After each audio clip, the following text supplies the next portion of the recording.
تاسو خو واورېده که نه چې د 1 روپۍ څومره سزا ده او نن سبا خلکو پردي وړو وویل چې د هغه وړو کې په زراو روپۍ وې، نن سبا یوه ګوته په 3000 روپۍ ده او خلکو هغه روپۍ ویلې. مولانا بجلیګر صاحب د بیان واورئ چې د 1 روپۍ څومره سزا ده. نو ویډیو د اخره پورې وګورئ او د خپلو ملګرو سره یې مخکې ضرور شیر کړئ.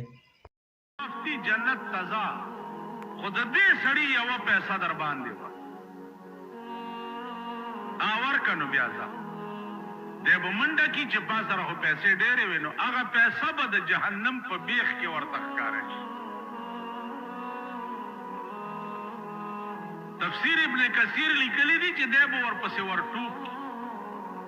پیسه به راوالي چې پاس راځي نو پیسه به ترې بیا وروغورځي او 1000 کاله به دغسې غوپې په جهنم کې په یو پیسه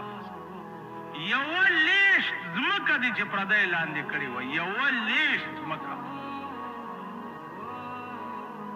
دا 9 طبقه ځمکه به